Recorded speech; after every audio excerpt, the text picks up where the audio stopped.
اما بعد فاعوذ باللہ من الشیطان الرجیم بسم اللہ الرحمن الرحیم الصلاة والسلام علیک یا رسول اللہ۔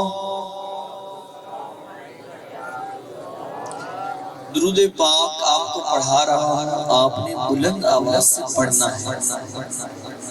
اس کا آپ کو فائدہ کیا ہوگا کہ اس کے پڑھنے کی برکت سے یہ زمین، آسمان، دیواریں، ساؤں، ہر چیز آپ کی نیکی پر گواہ بن جائے اور قیامت کے دن آپ کے حق میں گواہی دے گی کہ اے مولا، ہم گواہی دیتے ہیں کہ اس بندے نے فلاں جگہ پر تیرے حبیب کا ذکر کیا تھا۔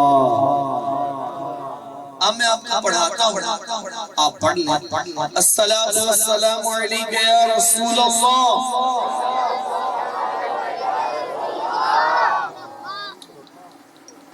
ہمارے جہانگیر بھی کہہ رہے تھے تھوڑا پنجابی میں ویسے بیان ہمارے ماحول میں ہوتا نہیں، ہم نہیں کرتے، بلکہ شاید یاد ہے کہ پنجابی میں بیان کیا ہو۔ سمجھ آ رہی ہے سب کو؟ سمجھ آ رہی؟ پہلی بات میں آپ کو یہ سمجھائیں کہ میں پڑھاؤں گا تو آپ نے بلند آواز سے اس لیے پڑھنا ہے کہ ہر چیز گواہ بن جائے۔ الصلاۃ والسلام علیک یا رسول اللہ۔ سمجھ آگے ماشاءاللہ۔ وعلی آلک واصحابک یا حبیب اللہ۔ الصلاۃ والسلام علیک یا نبی اللہ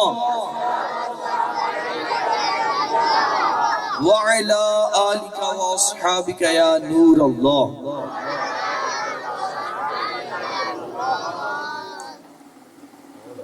نبی آخر الزمان، شہنشاہ کون و مکان، سرکار دو عالم نور مجسم، شاہ آدم و بنی آدم، اللہ پاک کے آخری نبی محمد عربی صلی اللہ علیہ وآلہ وسلم کی مبارک ذات پر درود پاک پڑھنے کے بہت فضائل ہیں، بے شمار برکتیں ہیں۔ چنانچہ سرکار دو عالم صلی اللہ علیہ وسلم نے فرمایا، جس نے مجھ پر ایک بار درود پاک پڑھا اللہ 10 رحمت نازل فرماتا ہے، اور جس نے 10 بار درود پاک پڑھا اللہ پاک 100 رحمت نازل فرماتا ہے، اور جس نے 100 بار درود پاک پڑھا اللہ پاک اس پر 1000 رحمت نازل فرماتا ہے، اور جس نے 1000 بار درود پاک پڑھا، میرے آقا علیہ السلام نے فرمایا جب کل قیامت کے دن وہ جنت میں داخل ہوگا تو اس کا کاندھا میرے کاندھے سے لگ رہا ہوگا۔ کیسا خوش نصیب ہوگا وہ؟ جنت میں جانا ہی خوش نصیبی ہے، خوش نصیبی لوگ جنت میں جائیں گے، لیکن وہ کیسا خوش نصیب ہوگا جنت میں بھی جا رہا ہے لیکن میرے آقا علیہ السلام کے ساتھ مل کر جنت میں جا رہا ہے۔ تو جنت میں سرکار دو عالم علیہ السلام کی رفاقت میں جانا یہ بہت بڑی خوش نصیبی ہے۔ جو آقا پر درود پاک پڑھتا ہے جب وہ مرے گا تو اس کی زبان پر کلمہ طیبہ جاری ہو جائے گا۔ جو آقا علیہ السلام پر درود پاک پڑھتا ہے جب وہ دنیا سے جائے گا اسے دیدار مصطفیٰ نصیب ہو جائے گا۔ جو آقا علیہ السلام پر درود پاک پڑھتا ہے جب وہ اپنی قبر میں اترے گا تو سرکار دو عالم صلی اللہ علیہ وسلم اسے اپنے مبارک ہاتھوں سے قبر میں اتار رہے ہوں گے۔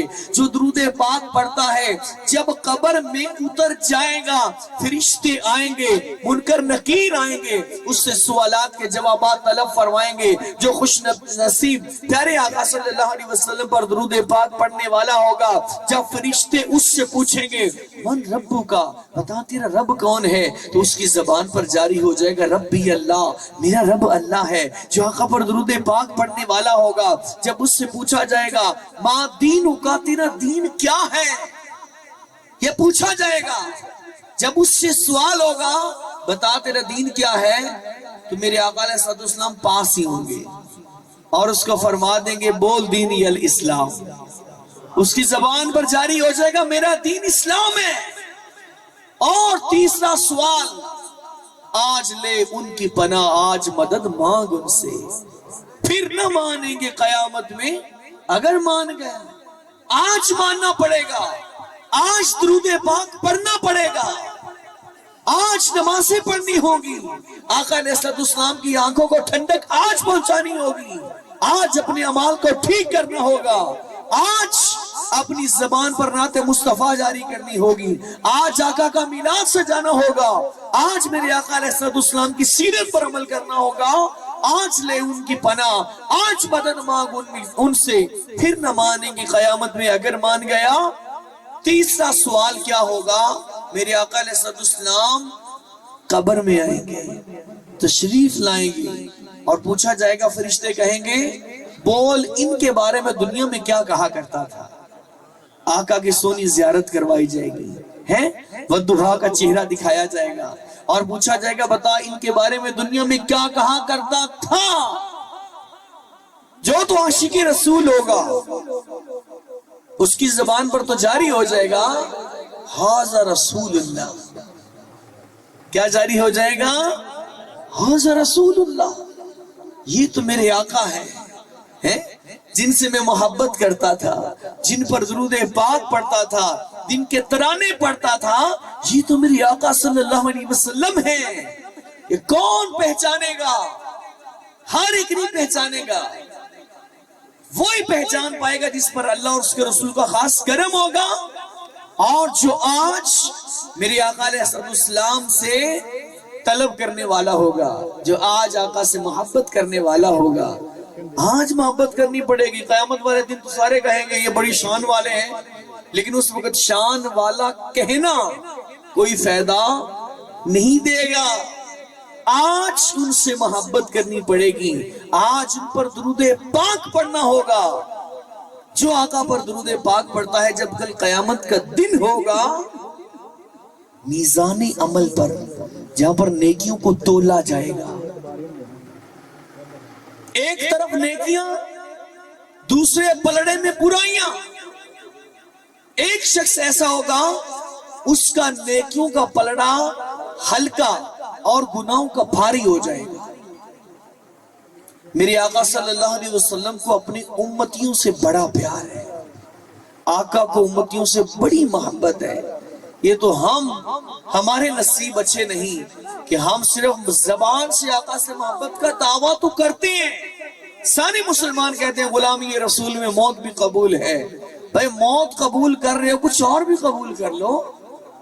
میرے آقا علیہ السلام آپ سے موت نہیں مانگ رہے، بلکہ میرے آقا علیہ السلام نے فرمایا داڑھی شریف رکھ لو، یہ میری سنت ہے، یہ قبول کر لو نہ کرنا ہے تو ہے، داڑھی قبول کر لو. آقا نے فرمایا نماز میری آنکھوں کی ٹھنڈک ہے، یہ نماز قبول کر لو. میرے آقا علیہ السلام نے فرمایا پڑوسیوں کو خیال رکھو، یہ قبول کر لو. قرآن کی تلاوت کا حکم دیا، یہ تلاوت قرآن کر لو. جھوٹ سے بچنے کا حکم دیا، کیوں جھوٹ بولتے ہو، سچ بولنا شروع کر دو. دھوکے سے منع فرمایا، کیوں دھوکہ دیتے ہو.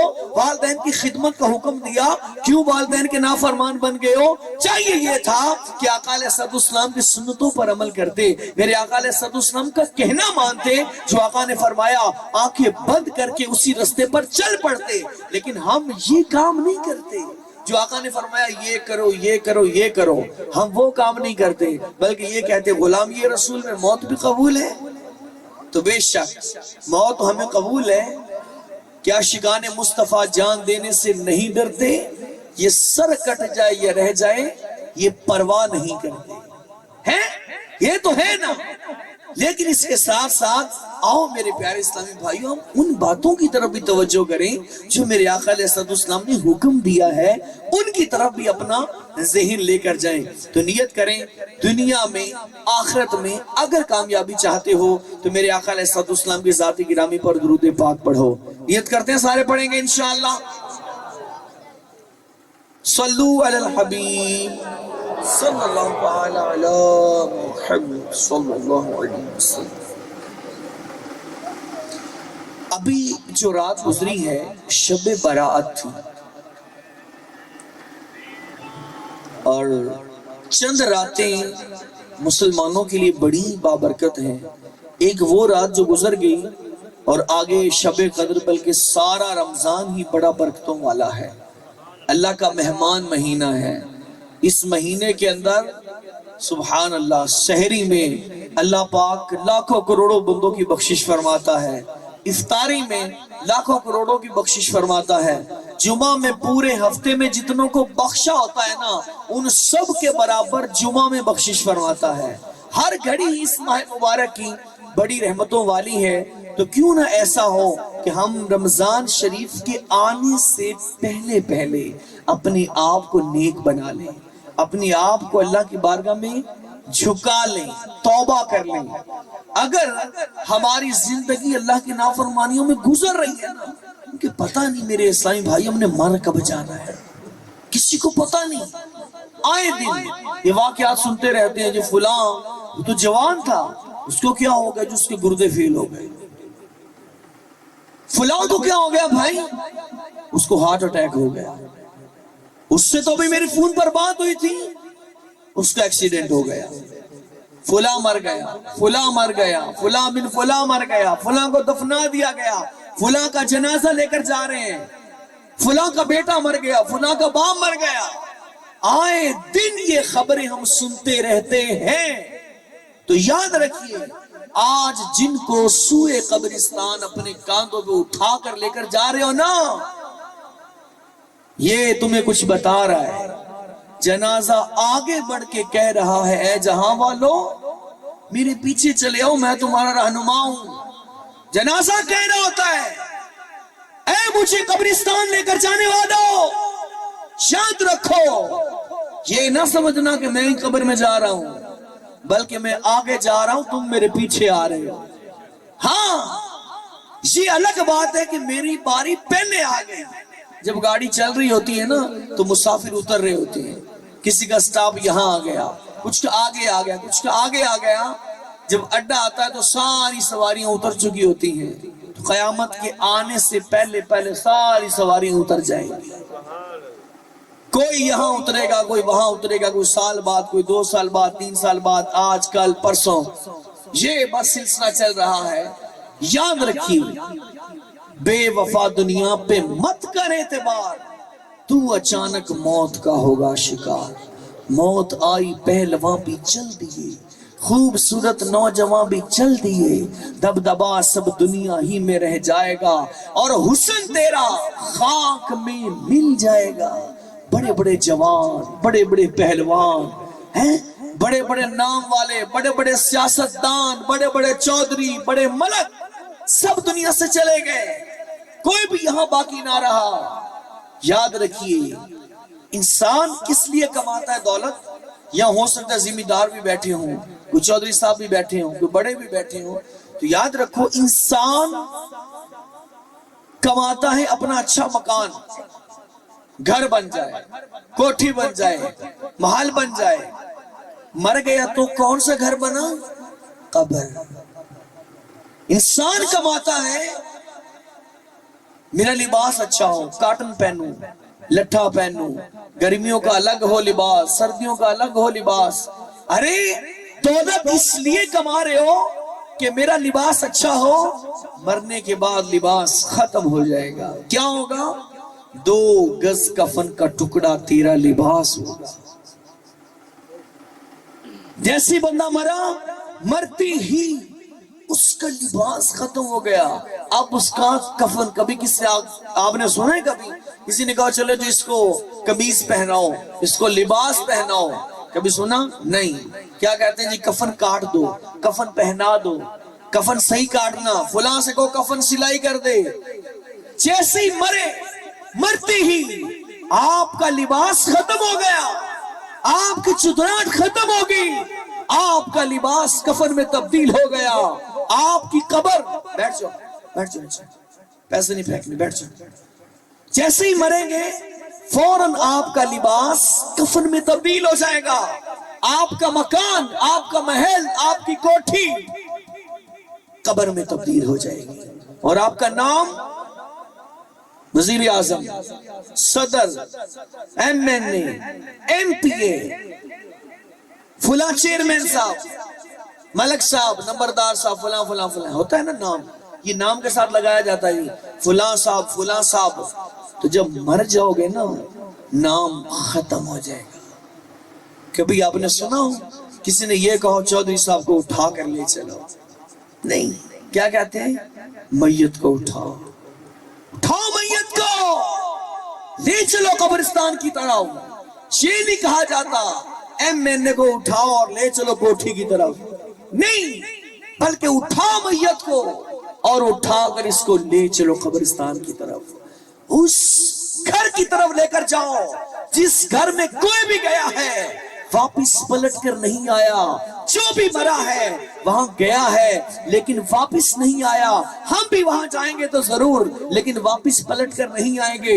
حضرت آدم علیہ السلام سے لے کر تمام انبیاء کرام علیہ السلام کو بھی موت آئی ہے، لیکن یہ الگ بات ہے کہ انبیاء کو موت تھوڑی دیر کے لیے آتی ہے. اس کے علاوہ جو بھی دنیا سے گیا ہے، آدم علیہ السلام سے لے کر کتنے بادشاہ آئے، کتنے سکندر آئے اور کتنے وزیر اعظم آئے، کتنے دنیا پر حکومت کرنے والے آئے، کتنے بڑے بڑے پہلوان آئے، بڑے بڑے جوان آئے، بڑے بڑے حسین و جمیل آئے، بڑے بڑے خوبصورت لوگ آئے، بڑے ذمہ دار آئے اور بڑے دنیا پر راج کرنے والے آئے. لیکن یاد رکھیے میرے پیارے اسلامی بھائیوں، کوئی ایک بھی نہیں جو دنیا سے گیا تو ہو لیکن واپس پلٹ کر آیا ہو. کوئی جاتا ہے واپس نہیں آتا. ہاں جو دنیا میں آتا ہے وہ یہاں سے دنیا سے جاتا ضرور ہے، کیونکہ ہم دنیا میں اس لیے آئے ہیں کہ اللہ پاک نے ہمیں اس لیے بھیجا ہے کہ ہم نے دنیا سے چلے جانا ہے. یہ ایک امتحان گاہ ہے، جو یہاں آیا ہے وہ ایک امتحان کے اندر ہے.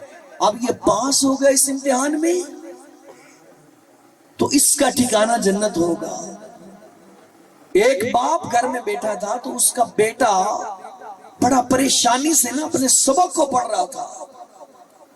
تو اس باپ نے اپنے بیٹے سے پوچھا، بیٹا بڑے پریشان ہو، بڑے گھبرائے ہو، کیا وجہ ہے، کیا ٹینشن ہے؟ بیٹا کہنے لگا، ابا جی کل میرا امتحان ہے، مجھے نیند نہیں آ رہی، کل میرا امتحان ہے، میں نے امتحان کیسے دینا ہے؟ جیسے ہی باپ نے سنا باپ رونا شروع ہو گیا. باپ روئے جا رہا ہے. بیٹے نے پوچھا، ابا جی میں نے کوئی غلط بات تو نہیں کی آپ کو؟ میں نے تو آپ کو رلا دیا، آپ کیوں رو رہے ہیں؟ تو باپ نے کہا، بیٹا تیری اس بات نے مجھے رلا دیا ہے. تو کہہ رہا ہے میرا کل امتحان ہے، تجھے نیند نہیں آ رہی، لیکن میں سوچ رہا ہوں کہ میں بھی دنیا کے اندر ہوں. اگر میں اس قیامت کے اس قبر کے امتحان میں فیل ہو گیا، یہاں دنیا کے اندر تو رشوت بھی چل جاتی ہے، یہاں دنیا میں اور بہت سارے کام ہو جاتے ہیں، بندہ بہت دنیا میں ہے، لیکن جب میں قبر میں جاؤں گا تو وہاں پر تو کوئی رشوت بھی نہیں چلے گی، وہاں پر تو کوئی پیسہ بھی نہیں چلے گا. سب یہیں چھوڑ چھاڑ کے اکیلا قبر میں چلا جاؤں گا. میرا کیا بنے گا؟ مجھے یہ خوف رلا رہا ہے بیٹا، مجھے ڈر لگ رہا ہے کہ میں جب قبر میں چلا جاؤں گا تو میرا کیا بنے گا. اللہ پاک اگر مجھ سے ناراض ہو گیا تو میرا کیا بنے گا. یہ دنیا فانی ہے. رب قرآن میں فرماتا ہے، کلو من علیہا فانی ویبقا وجہ ربک ذو الجلال والاکرام. ہر چیز کو فنا ہے، بقا صرف اللہ پاک کی ذات کو ہے. جو دنیا میں آیا کوئی ہمیشہ کے لیے نہ رہا، بلکہ دنیا میں آیا اسے دنیا سے جانا ہی پڑا. دو بندے، دو بھائی آپس میں لڑ رہے تھے، جھگڑ رہے تھے. ایک کہتا یہ مکان میرا ہے، دوسرے نے کہا نہیں یہ مکان میرا ہے. اب یہ دونوں آپس میں لڑ رہے ہیں، جیسے ہمارے ہاں بھی ہوتا ہے، بھائی آپس میں لڑ رہے ہیں. کس وجہ سے؟ ایک مرلہ زمین کی وجہ سے. ایک کہتا یہ میرا ہے، دوسرا کہتا نہیں یہ میرا ہے. ایک دوسرے کو قتل کر دیتے ہیں، مار دیتے ہیں. اے بدنصیب، جس زمین کی وجہ سے لڑ رہے ہو اسی زمین کے نیچے دفن ہو جاؤ گے، مر جاؤ گے. کیا کچھ زمین ساتھ لے کر گیا؟ نہیں. ایک انتقال سے زمین ہمارے نام اور دوسرے انتقال سے ہم زمین کے نام. یہ زندگی ہے نا. باپ مرا زمین بیٹوں کے نام منتقل، اور جیسے بیٹا مرا یہ زمین کے نام ہو گیا. ایک انتقال سے زمین ہمارے نام، اور دوسرے انتقال سے ہم زمین کے نام ہو جاتے ہیں. اس زمین کی وجہ سے آپس میں لڑائیاں ہو رہی ہیں، گاؤں میں شہروں میں لوگ مر رہے ہیں، ایک دوسرے کو مار رہے ہیں. نا دو بھائی آپس میں لڑ رہے تھے، ایک کہتا یہ گھر میرا ہے، دوسرے نے کہا نہیں یہ تو گھر میرا ہے. اب یہ آپس میں لڑ رہے ہیں. اس گھر میں لگی ایک اینٹ سے آواز آئی. آواز کیا آئی؟ اس اینٹ نے کہا اے اللہ کے بندو، میری وجہ سے لڑنے والوں میری کہانی تو سنو. میں کون ہوں؟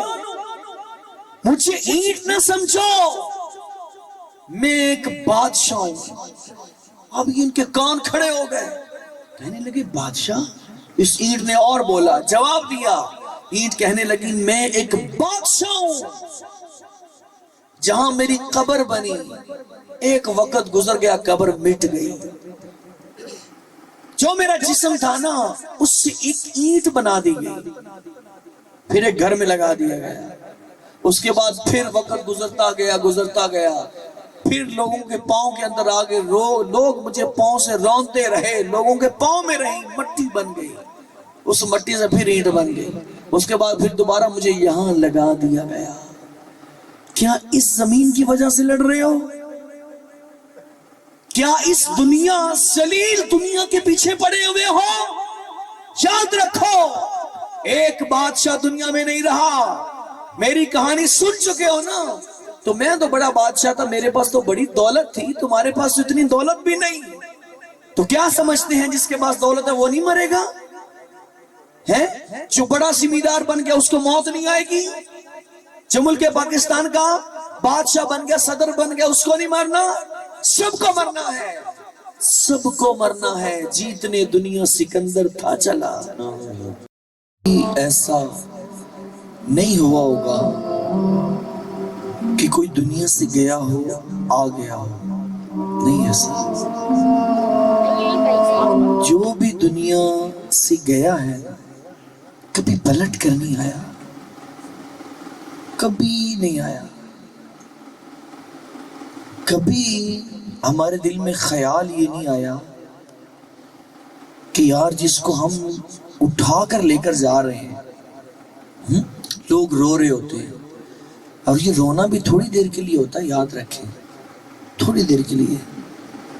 1 سال 2 سال، یہاں تک کہ اولاد ایسی ہوتی ہے جو والدین کی قبر کو بھی بھول جاتی ہے.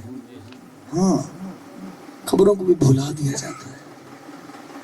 وہ باپ جس نے اپنی آخرت اپنے بچوں کے لیے برباد کر لی، نماز نہیں پڑھتا تھا، کیوں جی؟ بچوں کے لیے رزق کمانا بھی تو عبادت ہے مولوی صاحب. ایسی اولاد چھوڑ کر مر گئے ہو جو پیچھے تمہیں یاد بھی نہیں کرتی، کبھی یاد نہیں کرتی کہ چلو اپنے باپ کی قبر پر جا کر فاتحہ خوانی کر لیں. اس اولاد کے لیے اللہ کی نافرمانی کر لی، اولاد کو خوش کرنے کے لیے. اور اولاد کیسی آج کی؟ باپ کی قبر کو ہی بھلا دیا. ہاں باپ کی قبر ہی بھول گئے، ماں کی قبر کا ہی نہیں پتا. چاہے تو پتا چلے نا، ماں باپ سے بڑھ کر دنیا میں کوئی رشتہ ہے؟ جس نے ہمیں پیدا کیا، جو باپ ہمیں سنبھالنے والا تھا، بڑی محنت مزدوری کر کے ہمیں پالنے والا تھا، بڑی تکلیفیں سہ کر. اب تو غربت نہیں، پہلے بڑی غربت ہوتی تھی. گھر سے سنتے ہیں پہلے بڑی تکلیفوں سے لوگ اپنے بچوں کو پالتے تھے. وہ باپ جس نے بڑی تکلیفوں سے بچوں کو پالا، اور بچے کیسے یہ بھلا دی، قبر کو ہی بھلا دیا. جب اس رشتے کو ہی بھلا دیا جائے تو پھر رشتہ بھائی بہن، رشتہ دار، چچا تایا، دیگر رشتہ داروں کا اندازہ لگائیں، وہ تو یاد رکھیں گے ہی نہیں آپ کو بھائی. لہٰذا قبر اپنی اپنی، ہاں ہر ایک نے اپنی قبر میں جانا ہے. کوئی آپ کی قبر میں آ کر آپ کو دلاسا نہیں دے گا، کوئی آپ کی قبر میں نہیں آئے گا اور آ کر آپ کو سمجھائے گا، آپ کو دلاسا دے گا گھبرائیں نہیں. آپ کو منو مٹی تلے دبا کر سارے آ جائیں گے. باپ کو دفنا دیا جاتا ہے نا تو بیٹے کہہ رہے دیکھنا کوئی سوراخ نہ چھوڑنا.